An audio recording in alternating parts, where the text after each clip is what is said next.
Hello and welcome back to Classic Times. Today I'll be going through stage 21 of the Cambridge Latin course, and I'll be explaining the topic of perfect passive participles. Okay, let's begin. Perfect passive participles. So the perfect passive participle is an adjective and must agree in number, case and gender with the noun which it describes.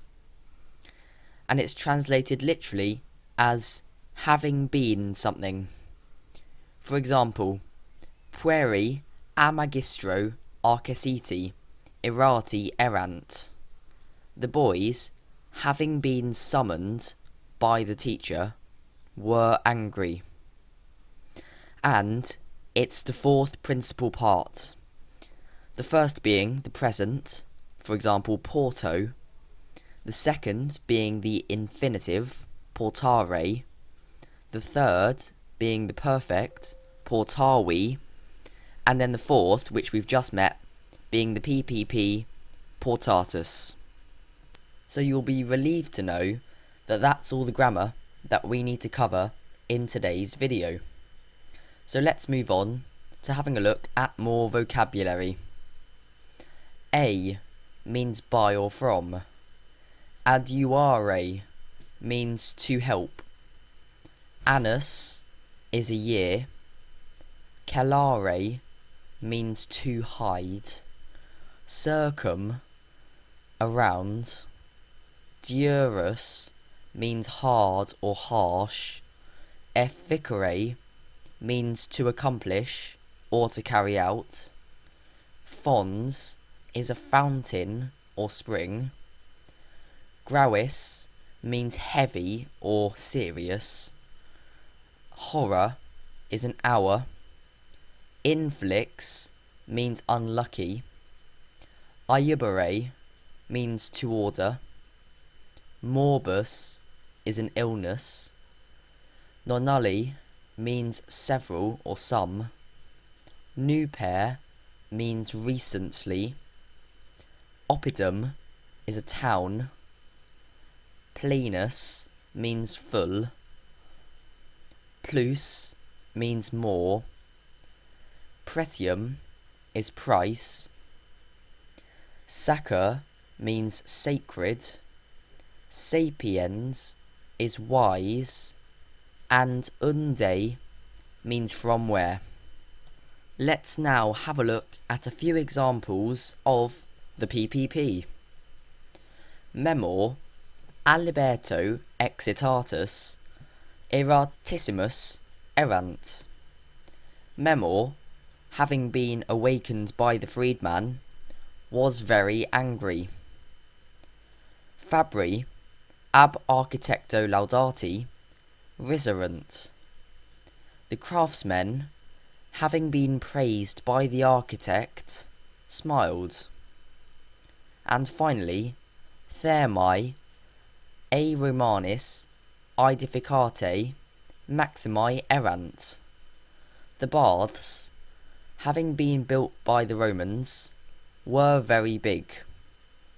And notice how, in all of these examples, the PPPs, which have been highlighted in bold, have been translated with the words having been.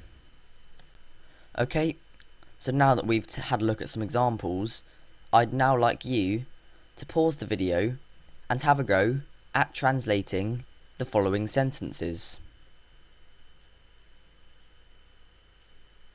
Now let's go through the answers. Servus a domino verberatus ex oppido fugit. The slave, having been beaten by the master, fled out of the town. Nuntii a rege arcesiti rem terribilem narraverant.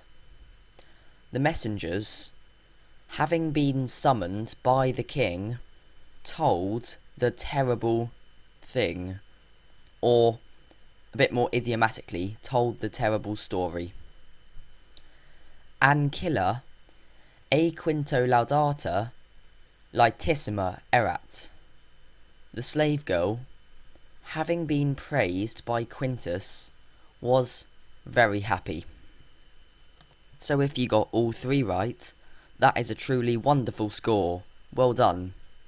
If you managed to achieve 1 or 2 right, that is still a valiant effort. Keep up the good work.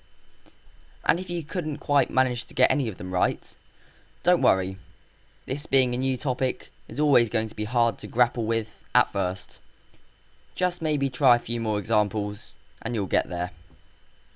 Now let's have a look at a passage from the Cambridge Latin course. Fons sacer. Quintus apud salviam manebat per totam hiemem, sepe ad olam cogidubni ibat, e rege invitatus. Quintus e multa de urbe Alexandria narabat, quod rex aliquid novi audire semper volabat. Quintus was staying at the house of Salvius through the whole winter. He was often going to the palace of Cogidubnus, having been invited by the king. Quintus was telling many things about the city of Alexandria to him, because the king was always wanting to hear something new. Ubi ver apopinquabat Cogidubnus in morbum gravem incidit, multi medici ad aulum arcaciti remedium morbi quaesi verent, in gravescebat tamen morbus, rex quintum et salvium, et remedio anxious consoluit. When spring was approaching, Cogidubnus fell into a serious illness. Many doctors, having been summoned to the palace, searched for a cure of the illness. However, the illness was growing worse. The anxious king consulted Quintus and Salvius about the cure. Mi quinte inquit tu es vir sapiens, volo te mihi consilium dare, ad fontem sacrum ere debeo? Ubi est iste fons, regavit Quintus, est in opido aquae sulis, inquit Cogidubnus. My Quintus, he said, you're a wise man. I want you to give a plan to me. Do I ought to go to the sacred fountain? Where is that fountain? Asked Quintus. It is in the town of Aquae Sulis, said Cogidubnus. Multi grotti qui ex illo fonte aquam biberant, postea convaliurant. Architectus Romanus, a me missus, thermas maximus ibi extruxit. Prope thermas stat templum Dei Sulis, a meis fabris aedificatum. Many invalids who drank the water from that fountain recovered afterwards.